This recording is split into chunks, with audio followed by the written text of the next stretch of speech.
ابن خلدون لکھتے ہیں کہ جب ریاستیں ناکام اور قومیں زوال پذیر ہوتی ہیں تو ان میں نجومی، بھکاری، منافق، چغل خور، کھجور کی گٹھلیوں کے قاری، فتویٰ فروش فقی، جھوٹے راوی، ناگوار آواز والے متکبر گلوکار، بھد اڑانے والے شاعر، غنڈے، خود ساختہ حق سچ کے دعوے دار، ذائچے بنانے والے، خوش آمدی، طنز و عیب جوئی کرنے والے، افواہیں پھیلانے والے اور موقع پرست سیاستدان بہتات میں پیدا ہونے لگتے ہیں۔ ایسا ہی ہے، یہ نہیں ہمارے یہاں ہر روز جھوٹ سے پردہ اٹھتا ہے لیکن یقین کرنے والا کوئی نہیں ہوتا۔ جس میں جو ہنر نہیں ہوتا وہ اسی کا ماہر سمجھا جاتا ہے۔ اہل ہنر اپنی قدر کھو دیتے ہیں۔ اچھا آگے سنیے، ایمانداری کو جھوٹ اور جہاد کو دہشت گردی کے ساتھ ملا دیا جاتا ہے۔ ہر سو دہشت پھیلتی ہے اور لوگ گروہوں میں پناہ ڈھونڈنے لگتے ہیں۔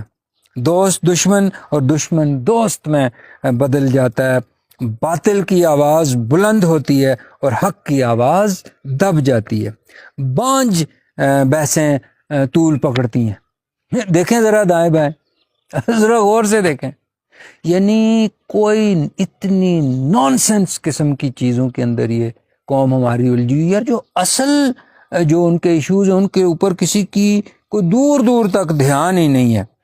مشکوک چہرے زیادہ نظر آنے لگتے ہیں اور ملن نثار چہرے غائب ہو جاتے ہیں۔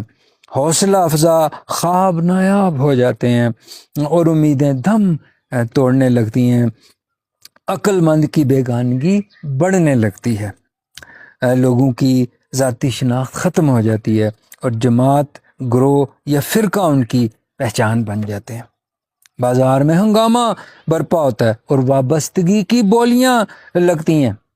آخر کار حالات اس نیچ پر پہنچ جاتے ہیں کہ لوگوں کے پاس نجات کا ایک ہی راستہ رہ جاتا ہے اور وہ ہوتا ہے ہجرت۔ سو تارکین وطن کی تعداد میں اضافہ ہونے لگتا ہے۔ ذرا یہ ساری باتیں میں نے کی، اس کے اوپر غور کیجیے اور اس کے ساتھ ایک چیز کا اور اضافہ کر دیجئے جو ابن خلدون کو غالباً لکھنا یاد نہیں رہا کہ بھئی جب قومیں تباہ ہوتی ہیں تو سب سے پہلی چیز ان کے اندر جو پیدا ہوتی ہے اور سب سے خطرناک چیز جو پیدا ہوتی ہے وہ یہ ہوتی ہے کہ وہ اسٹیٹ آف ریئلٹی سے نکل کر اسٹیٹ آف ڈینائل میں زندہ رہنا شروع کر دیتی ہیں۔